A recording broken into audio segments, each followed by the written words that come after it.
Alhamdulillah, salatu wassalamu ala Rasulillah wa ala alihi wa sahbihi wa mawalah, amma ba'du. Dengar ya Pak Irman? Ya silakan, jelas ya. Pak Dokter. Jelas ya. Kita hormati Pak Prof. Irwan Praetno, Pak Dr. Andani. Alhamdulillah, terima kasih diundang dalam kegiatan yang seperti ini. Bagus dan saya rasa menjadi momentum yang tepat untuk kita berbagi, saling memahami, kemudian baru merumuskan gerakan bersama. Saya rasa gerakan bersama tidak akan terjadi kalau kita tidak saling memahami. Nah, ini yang terus saya sampaikan, bahwa kita menghadapi suatu persoalan tentu harus ditinjau dari berbagai aspek. Dan itulah yang kita lakukan selama ini di Majelis Ulama. Nah, ada satu hal yang sudah begitu lama saya ingatkan, bahkan dalam berbagai pertemuan di hadapan Forkopimda. Jangan hanya melihat peran ulama itu dalam satu segmen. Lihat peran ulama itu dari awal. Ini kalau kita pertanyakan lagi peran ulama hari ini, maaf saja sebagian ulama akan merasa tidak nyaman. Saya masih ingat bahwa MUI Sumatera Barat sudah berkirim surat kepada Bapak Gubernur, Pak Prof. Irwan, tanggal 28 Januari 2020, pertama surat MUI yang mengkhawatirkan penyebaran virus ini. Belum ada kasus suspek di Jakarta. 28 Januari kita memberikan pandangan, usulan, dan menjelaskan. 28 Januari kita semua ketika adanya turis datang langsung. Nah, kemudian pada bulan Maret setelah pertemuan di Gubernuran, MUI Sumatera Barat menghimbau para perantau bersabar untuk tidak pulang dahulu Lebaran Idul Fitri. Dan ini diperkuat oleh Pak Gubernur. Terima kasih Pak Gubernur, Pak Irwan waktu itu. Himbauan itu. Setelah itu sudah 12 himbauan maklumat dalam bentuk tausiah atau jihad kepada umat. Nah, dari perjalanan yang panjang itu, saya jadi maaf agak sedih saja ketika ada satu titik kita berbeda. Kemudian peran ulama dipertanyakan, ini bagaimana ini sebenarnya? Belum lagi MUI Pusat berbicara tentang memutus mata rantai, MUI Sumatera Barat sudah bersikap lebih dahulu. Mungkin masih ingat maklumat kami untuk menutup sementara rumah-rumah ibadah di tempat-tempat berpotensi bercampur baurnya jamaah. Di bandara, masjid raya, masjid agung, masjid di terminal, masjid di jalan lintas. Nah, saya ingin saya tanyakan, apakah yang seperti itu tidak dilihat gitu? Tolonglah kita berjujur-jujur kalau memang ini masyarakat kita bersama. Nah kemudian terjadi berbagai dinamika ulama dengan para ulama yang ada di dalam. Ini bukan Buya Gus Rizal ya, secara personal ini terus sekelompok orang seolah-olah mengerucutkan ini pandangannya Gus Rizal ini. Itu di Majelis Ulama itu ada melalui rapat pimpinan, melalui rapat komisi, rapat koordinasi dengan pimpinan MUI di beberapa kota ketika PPKM, sebelumnya malah seluruh kabupaten kota. Nah, tentu di situ juga terjadi berbagai perdebatan. Nah, kemudian diperhadapkan dengan fatwa nomor 14, saya katakan Termasuk tidak ada masalah saya sampaikan di sini, Pak Wapres juga menganggap MUI Sumbar aneh. Saya katakan beliau yang aneh. Nah, kenapa aneh? Fatwa nomor 14 itu telah diamanahkan dalam surat berikutnya tanggal 30 April untuk diterapkan oleh MUI provinsi sesuai dengan situasi dan kondisi. Itu diberikan kewenangan penuh. Mungkin Pak Wapres nggak tahu. Nah, itu ditandatangani oleh Kiai Muhyiddin Junaidi dengan Buya Anwar Abbas. Nah, kemudian diekspos yang seperti itu. Apa dampak dari semua cara-cara yang begini adalah hilangnya kepercayaan umat. Saya sudah berulang kali, kita tidak bisa sebenarnya dalam situasi seperti sekarang, kemampuan kita untuk memenuhi kebutuhan dasar masyarakat kita terbatas, melainkan kita pertahankan kepercayaan umat. Nah, tapi kan sudah sekian lama saya melihat MUI, maaf, dalam beberapa bulan kemarin ini baru Majelis Ulama dilibatkan kembali. Sebelumnya malah Majelis Ulama Sumatera Barat dihindarkan. Nah, ketika kami menyampaikan hal itu, apakah punya alasan? Kalau ada yang ragu, bagusnya kita berdialog seperti ini. Ini yang saya senangi, bukan mencaci maki. Nah, kalau ada satu ustadz yang berfatwa A, B, C, lihat maklumat kami tentang menutup memakai masker. Lihat maklumat kami terkait dengan menjarak-jarakkan sholat. Dan semua itu tidak lupa kami mengkonsultasikan juga dengan Dr. Andani. Perkara memakai masker kami konsultasikan. Perkara menjarakkan saf kami konsultasikan. Bahkan tadi anehnya kami mendapat arahan dari Pak Dr. Andani, sebaiknya sholat Id itu kalau akan diizinkan di lapangan. Tapi malah sebaliknya yang lain menyuruh di masjid. Lihat maklumat kami. Nah, kemudian terjadilah maklumat yang kami sampaikan itu, ada, maaf saja, beberapa tenaga medis menyampaikan secara langsung, entah ini masih dalam akhlak atau adab kita bersama, wak pala PMUI itu naknyo cubonyo. Nah, jadi aneh. Di pembangkang tu naknyo cubonyo. Ini bagaimana ini? Kita seperti apa sebenarnya? Bukankah kita meminta agar aparat pihak terkait untuk hadir di tengah umat mengingatkan? Kalau ada yang tidak prokes dijalankan, tidak dijalankan, saya khawatir di situ ulama malah tidak hadir.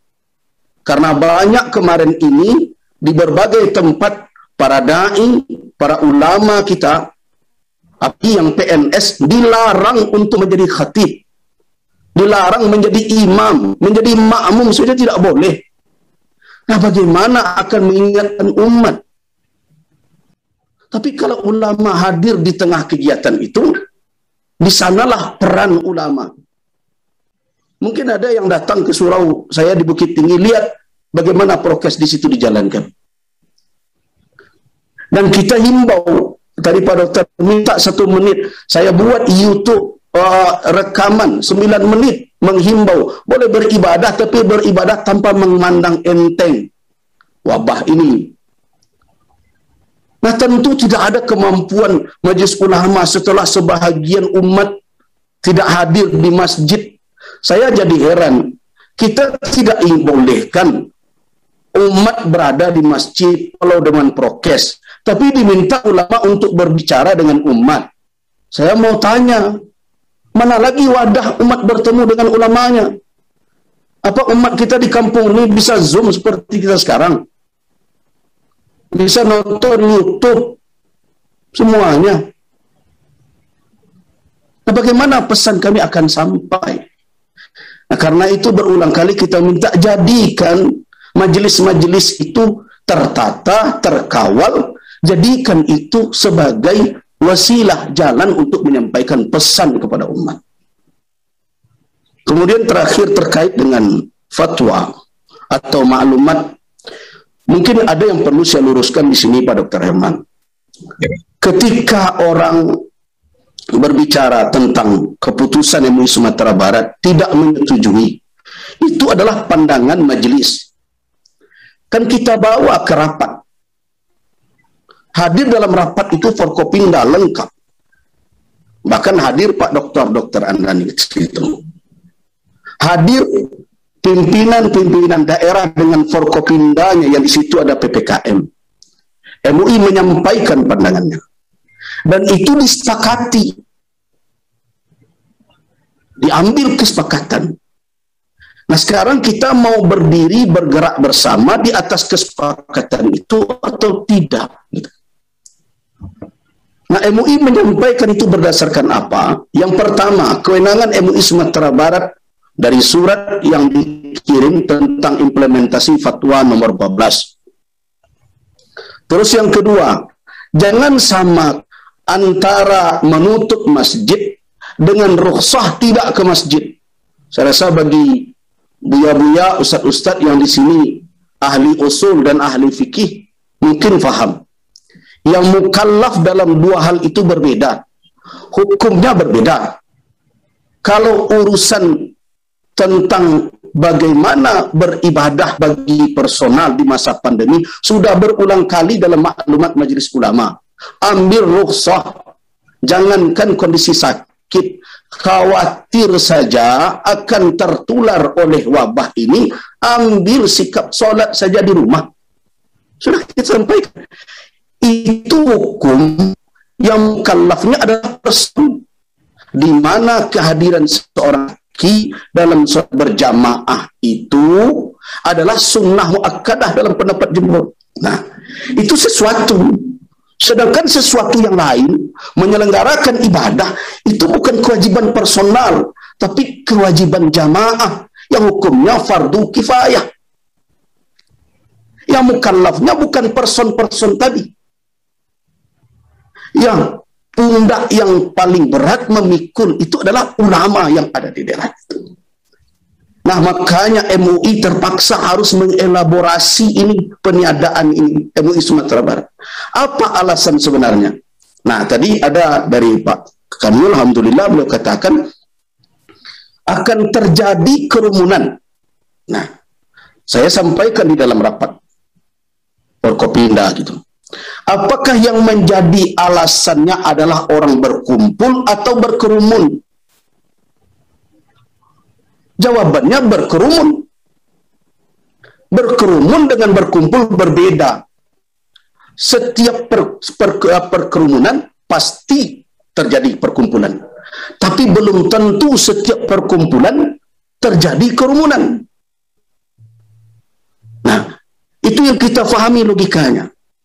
Yang dikatakan berkerumun adalah orang berkumpul tanpa ada menjaga jarak, tanpa ada aturan, sehingga terjadi kerumunan dan berdekat-dekatan. Itu yang selama ini kita pahami. Jadi tidak setiap berkumpul itu berkerumun. Nah, saya sepakat dengan itu. Saya sudah katakan, mari kita jadikan, masyarakat kita kan juga ingin tahu alasan. Apa alasan maka ditiadakan? Berkerumun. Nah sekarang kita terapkan, apakah perkumpulan yang tidak teratur jarak yang mengakibatkan orang berdesak-desakan itu terjadi di masjid? Pertanyaannya kecil kemungkinan. Dalam waktu 10 menit orang datang dengan kemudian sholat telah ada diatur prokes, kemungkinan berkerumun kecil. Berkumpul iya. Nah sekarang coba lihat keputusan yang ada di dalam PPKM. Bahwa tempat-tempat lain ini bukan membandingkan antara satu tempat dengan tempat lain, tapi mencari alasan hukum. Ulama harus mempertanggungjawabkannya secara keilmuan dan menjawab kepada Allah Subhanahu wa ta'ala sampai ke akhirat kelak. Nah, apakah di mall itu 25%? Kemarin itu ada ulama yang mengatakan, Buya, kalau masjid itu 25% pula dibatasi, bagaimana Buya? Saya ketawa saja. Namanya mana masjid yang lebih 25% kapasitasnya terisi sekarang? Semakin kita buat aturan yang tidak masuk dalam timbangan nalar alasan yang tepat, umat akan semakin tidak nyaman dan tidak percaya. Nah, ingatkan berulang kali. Nah, kita lihat aturan mal bisa 25%. Saya pernah bertanya ke bagaimana Bapak membatasi 25%? Bapak kasih tiket itu orang. Berikutnya dicek suhu, dicuci tangan sampai di dalam. Inginkah itu supaya jangan terjadi kerumunan, supaya terjadi physical distancing, jangan berdekat-dekatan? Bagaimana kalau di mall itu ada barang diskon yang akan diperlukan oleh ibu-ibu? Diatur. Bagaimana di tempat wisata? Bagaimana di tempat-tempat orang duduk-duduk yang sengaja di situ ngobrol, mauta seperti di lapau dan berbagai macam? Nah, alasan di suatu tempat mungkin terjadi, di situ hukum tidak dilakukan. Sedangkan di suatu tempat kemungkinan kecilnya terjadi, malah hukum diketatkan. Nah, logika hukum syar'i tidak bisa menerima itu. Sebab ilat itu beredar. Hukum bersama ilatnya. Idza wujidatil illah, wujidal hukum. Apabila ilat ditemukan, hukum ditemukan. Nah, kemudian jangan dikaitkan bahwa kebijakan MUI Sumatera Barat keputusannya jangan ditutup itu masjid. Pakai kesempatan ini untuk menyampaikan pesan, atur. Nah, tolong diatur, bantu kami. Jangan dilepas tasarah buya itulah. Kata jadi, ini tanggung jawab. Mungkin Pak Dr. Andani tahu itu orang yang setiap saat di dalam grup Satgas terus menahantam Majelis Ulama. Nah, apakah begini cara kita? Nah, saya satu yang saya minta sekarang, kalau memang kita mau searah, mau satu gerak kita, tolong kita jangan memaksa. Mari kita sama-sama saling memahami. Pandangan keulamaan tentu ada pula metodologi keilmuannya. Nah, kami tidak pernah selama ini menutup diri. Bahkan kita panggil dinas kesehatan, kita ajak pihak ini, kita tanyakan. Nah, apalagi? Nah, sekarang kalau terjadi kemarin berbagai macam di Idul Adha, saya mau tahu berapa banyak. Berikan kami data. Berapa sebenarnya kenaikan suspek positif sekarang itu betul disebabkan oleh orang beribadah. Tapi kalau terus setiap selesai solat Idul Adha, selesai Idul Fitri, kemudian kita hebohkan kenaikan-kenaikan, sedangkan acara-acara lain tidak. Saya khawatir cara kita menanggulangi ini menyinggung rasa. Nah, kalau sudah menyinggung rasa, kita rumit. Nah, inilah yang saya katakan berulang kali, mungkin ketika di Polda pada Dr. Andani mendengarkan, mungkin saya juga agak keras mengingatkan ketika itu. Tolong kita jangan hanya bisa menyalahkan umat dan masyarakat. Seolah-olah kita yang bertugas ini tidak pernah salah. Aturan-aturan yang kita buat kalau tidak masuk dalam nalar umat ini, mungkin mereka patuh karena terpaksa, tapi di belakang kita mereka tidak percaya. Saya sampaikan contoh dahulu, di awal COVID, orang suami istri tidak boleh duduk berdampingan di atas mobil, disuruh istrinya ke belakang. Bagaimana orang bisa menerima? Di rumah dia sekasur, seselimut. Nah, itulah makanya, maaf, saya bukan kadang-kadang begitu mudah.